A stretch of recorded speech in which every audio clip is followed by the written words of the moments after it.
Kisah Nabi Ilyas alaihi wasallam.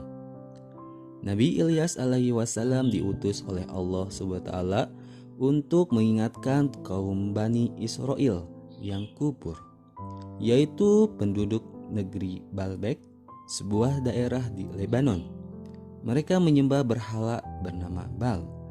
Ilyas merupakan keturunan keempat Nabi Harun. Ia adalah putra Yasin bin Pasyah bin Aizar bin Harun. Ia berdakwah agar kaumnya mau meninggalkan kebiasaan buruk. Mereka menyembah berhala. Berkali-kali Nabi Ilyas mengingatkan, namun mereka tidak pernah menghiraukan. Menyadari kaumnya tidak mematuhi seruannya, Nabi Ilyas meminta agar Allah SWT menurunkan azabnya. Maka datanglah bencana kekeringan melanda negeri Baalbek. Nabi Ilyas ini tidak banyak diceritakan dalam Al-Quran.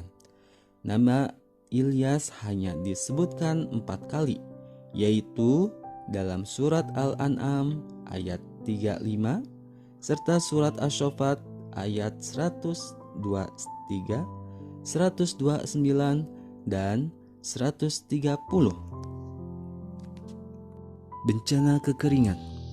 Karena kaum Nabi Ilyas durhaka, Allah SWT menurunkan azab berupa kemarau panjang selama 3 tahun berturut-turut.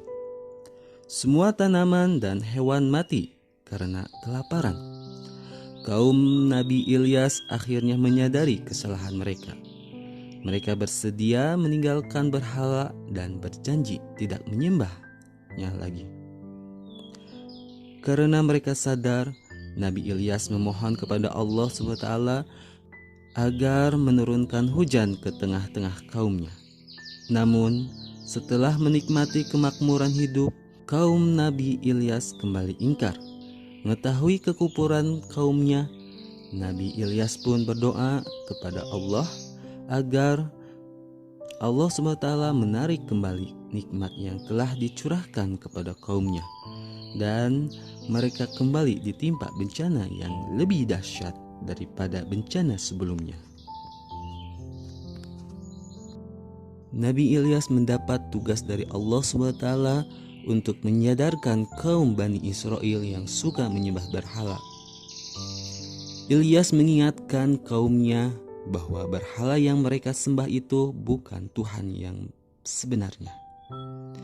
Ia juga menyuruhkan agar mereka takut kepada Allah SWT yang menciptakan alam semesta, dan menegaskan bahwa Allah SWT adalah Tuhan para pendahulu mereka. Namun, kaum Bani Israel mendustakan seruan Nabi Ilyas tersebut. Kisah Nabi Ilyas yang memperingatkan kaumnya itu terdapat dalam Al-Quran surat As-Sofat ayat 124 sampai 127. Nabi Ilyas alaihi wasallam mendapat tantangan yang berat dari kaum yang didakwahinya. Suatu ketika Nabi Ilyas alaihi wasallam dikejar sekelompok orang yang tidak senang dengan seruannya. Ia hampir saja tertangkap. Ia selamat setelah bersembunyi di satu rumah yang ternyata dihuni oleh seorang anak yang bernama Ilyasa dan ibunya. Anak tersebut kelak menjadi penerus dakwah Nabi Ilyas alaihi wasallam. Beberapa tahun kemudian, barulah Nabi Ilyas alaihi wasallam berhasil meyakinkan Bani Israel agar meninggalkan penyembahan berhala. Bani Israel mengikuti seruan itu sehingga kehidupan mereka menjadi makmur.